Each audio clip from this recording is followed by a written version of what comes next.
won't say all of them, but like to get a lot of them in there for at least a little bit.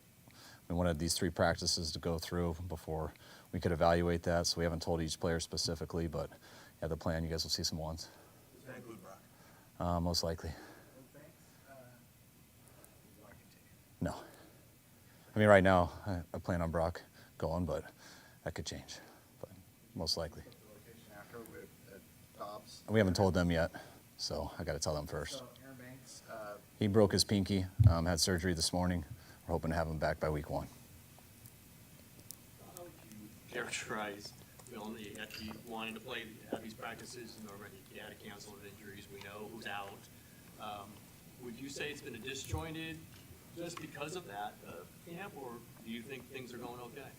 No, I think we've definitely been in this situation before with injuries. I thought we had good luck the last 2 years with them.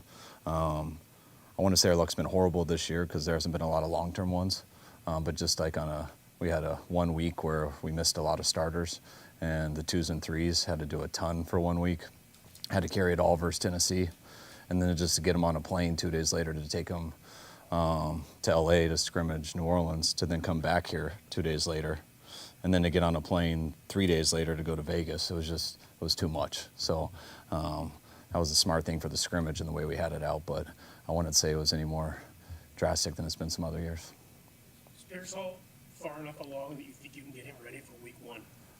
I hope so. I mean, we'll find out when he gets back and where he is. And, you know, we got another week here of camp. We got 2 weeks after. I forget what the days are. I think it's like 27 days or something. So that's enough time.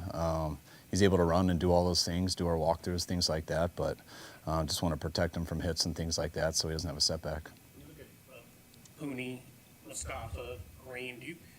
Does this rookie class look like you guys can have people that can contribute like right away as opposed to maybe farther along? Yeah, I think it does. You know, you hope that's not the case, but that's stuff you can't control, and it's always next man up. And we've had a number of rookies who've got a lot of reps here in training camp who've done very well with their opportunity, and I think those guys will be ready. We'll see if they need to be. When do you get to the point on a hold-in where you say, okay, we're done with this, you either have to practice or you're getting fined? I mean, I think it has to do with when they have injuries and stuff, so I don't sit there and kind of play that game. That's how the league works right now. I mean, that's how the rules are.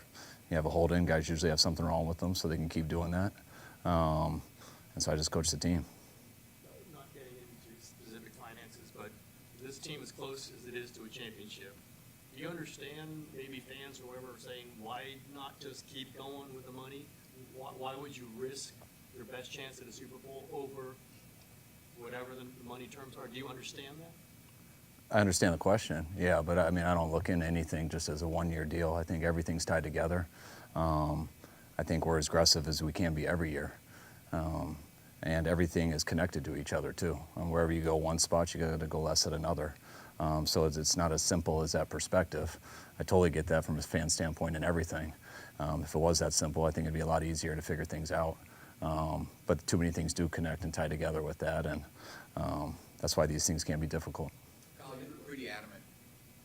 You've been pretty adamant about how much you enjoy joint practices. Now that it's Friday, what are the pros and cons of not having joint practice this week?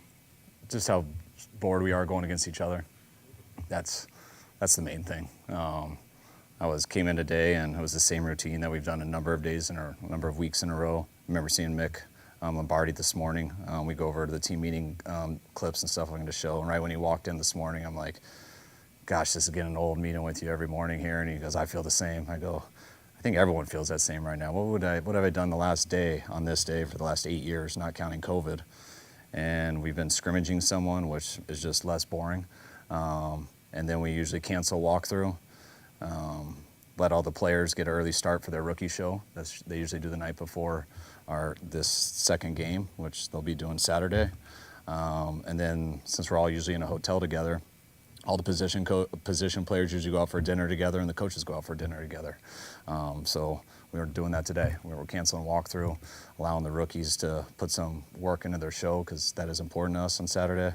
And I know guys aren't all in a hotel. Some guys have family and stuff, but I think most of the guys are going to go out to dinner tonight with the groups. And then not having the joint practice, how does that change what you want to get from the game on Sunday? Not much. I mean, sometimes when you compete against another squad and your starters get so much reps versus them, sometimes I rest them for that game because of it. Not doing that, I might play them a little bit more. You gonna call the plays against the Saints? Well, probably some of them, not all of them. Haven't totally decided. The perception always is the coach is gonna want guys in just because they want them to play. You don't have to always worry about what's going on in financing. You haven't really ever expressed something like that, but is it hard to just not say, let's just get the guys in and let's go win football games? If I only understood 40% of the business, I think that would be extremely hard for me. But yeah, I don't think you can be like that as a head coach, or you got to know the big picture, and it all ties together. So, hell yeah, you want every player in camp, and you want every player healthy, and you want to be working at everything every single day. But that's not the reality of our league. That's not the reality of our situation. I want to make sure I understand. Are you saying if there's a hold-in and you force the issue, that you would expect like a Jalen Ramsey in Jacksonville type of situation where, oh, my back hurts and I'm just not playing? I'm just saying, when you guys call it a hold-in, and I'm not disagreeing with you guys on that, but people say that they're hurt. And I think BA's got a sore back right now, and it is what it is. Are you hurt? Always. Getting old. Sounds like progress is being made with Trent Williams' situation, but we're right on that 3-week window before the season. If something is able to get done, say, next week, is that enough time to get him ready for the opener, or are you making plans to move forward with Jalen in that role? I make plans to move forward with everybody. I'm not just, whether it's a contract issue.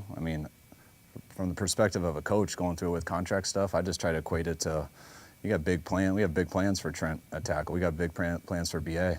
But just as easily as a contract thing holding him out, they could also come and get hurt the first day and not have him the rest of the year. In 2020, we planned on having Bosa the whole year, and he tore his ACL in week 2. Same with Jimmy in his second year. He tore his ACL in week 3. The result's not much different. You got to always be ready for stuff as a coach like that. So that's what you plan every day, whether they're here or not. What have you seen from Jalen so far in camp? I think he's had a hell of a camp. I think he had a hell of a year last year too. Especially with Trent. Never practicing on Wednesdays and stuff with his age. Jalen always gets those reps on Wednesdays. He's got this whole camp against Bosa, Leonard, Etur, all these guys. So he's only gotten better, and I have a lot of confidence to play with Jalen. On the radio, obviously you said the Ayuk situation could go any number of ways. You did express confidence that the Trent situation will eventually be resolved. Is that a fair characterization? Yes, I think so. What gives you the optimism that is just maybe a matter of time? I think we got to work out a contract thing, and I think Trent, I haven't spoken to him, but I think we'll be able to work that out. What's Ben Barch's injury? Knee irritation. No. Kyle, what's your assessment of Cowling? He caught a nice ball today, deep ball. He's done a good job. He's been behind the 8 ball with some injuries, so he's, this is his first full week of getting through a week with no setbacks. It's always rough at first, but I think he's improved each day. Looked like today, I'll see the film, but it seemed like it was one of his better days today. Hopefully he'll get a lot of playing time in the game and be able to get through and get that experience and keep stacking those days up. Can you videotape the rookie shows, and have there been any legendary performances throughout the year? They've been pretty disappointing the last couple of years. That's why I'm telling them that we're canceling walkthrough for them to practice and making the threats that if it's not good enough, they'll be doing it Monday and Tuesday also. So hopefully that'll work. All right, thanks, guys.